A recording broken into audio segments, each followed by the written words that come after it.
Kota Gede, terletak di sebelah tenggara Yogyakarta. Dalam catatan sejarah, Kota Gede merupakan ibu kota kerajaan Mataram Islam sebelum akhirnya terpecah menjadi Kesunanan Surakarta dan Kesultanan Yogyakarta. Kota Gede juga menyimpan keragaman cita rasa kuliner masa lalu yang masih ada hingga saat ini, yang pastinya istimewa untuk dinikmati.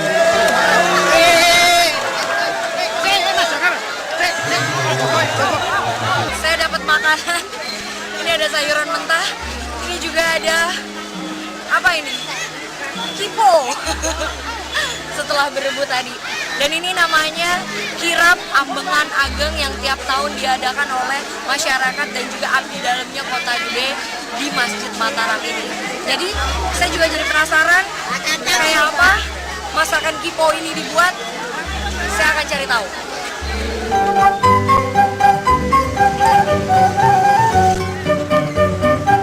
Ya, ini dia warung milik ibu istri yang masih melestarikan kuliner Kota Gede. Sebagai generasi ketiga, ibu istri tidak ingin kipo punah begitu saja. Untuk membuat kipo, yang pertama dibuat adalah kulit luarnya. Daun suji ditumbuk dahulu sebelum dicampur dengan tepung ketan. Pandan Betawi itu lebih kepada wanginya yang akan keluar kalau jadi bahan makanan. Tapi kalau daun suji itu lebih kepada warna hijaunya yang keluar karena daun suji ini kandungan klorofilnya sangat banyak. Nah, bahan untuk membuat lapisan luar kipo sangat sederhana. Tepung ketan, air daun suji, ditambah kapur sirih yang akan membuat adonan lebih garing dan gurih. Kapur sirih dicampurkan dengan air daun suji hingga rata. Ini memang resepnya sudah turun-temurun begini atau sudah dimodifikasi? Masih dari dulu seperti itu. Kalau kayak bakpia itu ada isi ini kalau kipo enggak Ya, dari dulu sama. Gula dan parutan kelapa muda. Setelah tercampur rata, harus disaring lagi nih agar kotoran di kapur sirih ini tidak ikut nimbrung. Baru deh tepung ketannya kita campur menjadi adonan. Misalnya kita bisa bedain nggak antara kipo yang pakai pewarna alami, pakai daun suji sama yang pakai kimia? Bisa warna kan lain. Daun suji itu seperti ini. Nanti kalau warna yang kimia itu beda, warnanya nggak bisa kayak gini, nggak cerah. Masalahnya kita pakai air kapur sirih. Oh, itu mungkin nanti nggak terlalu tercampur ya. warna. Terus kalau untuk rasa? Kalau Ada rasa bedanya? ada. Kalau Apa tuh? yang dari kimia itu nanti kalau terlalu banyak kadang pahit. Kalau ini enggak. Pewarna alami dari daun suji ini terlihat begitu cantik. Ini kita diemin dulu, baru bisa bikin kita bikin besok. Ya, kirain saya bisa langsung. Ya udah deh, besok saya balik lagi. Iya.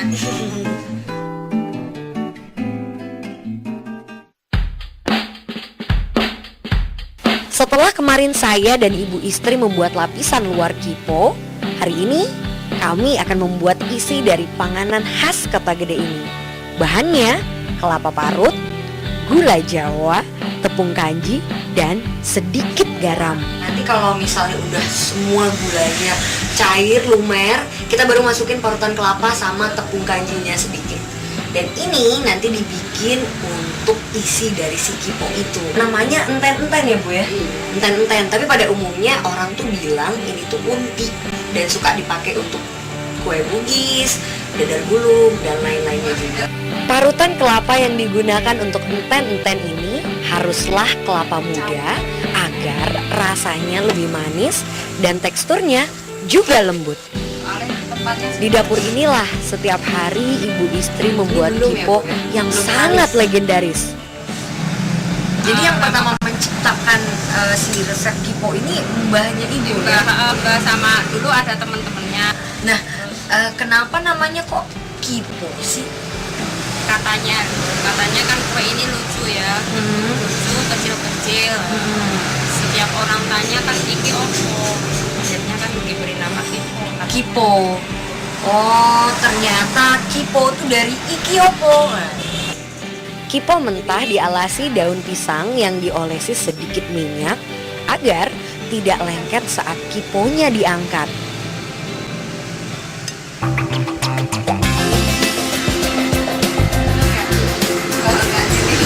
Kayaknya kalau saya jadi menantu ibu nih kayaknya bakal diomelin. Berantakan banget ya bu ya. Jelek banget sih. Ini pasti nggak layak jual ya bu ya.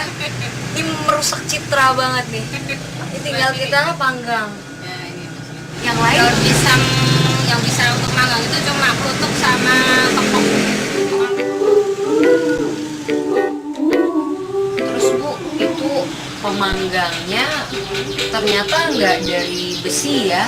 Kalau pakai tembikar ini Ini panas tapi dia stabil. cukup dipanggang selama 3 menit saja. Kipo buatan saya sudah jadi. Nah, nanti hijaunya Hijau lebih muda. tua. Berubah jadi hijau tua. Nah, ini udah matang berarti. Aroma kipo dan wangi daun pisang membuat saya ingin segera melahap kue imut ini. Ini dia nih. Ini jajanan khas dari kota gede Yogyakarta, tapi bentuknya tuh nggak lebih dari ibu jari. Kipo. Sekali lahap bisa langsung masuk semua tuh satu. Dan kipo ini rasanya tuh gurih banget, hampir mirip sama kue Bugis. Cuma bedanya kalau kue Bugis itu kan dikukus, kalau kipo dipanggang. Kipo, camilan khas kota gede Yogyakarta, akan terus lestari apabila kita tetap menjaga dan mempertahankan kue warisan leluhur ini.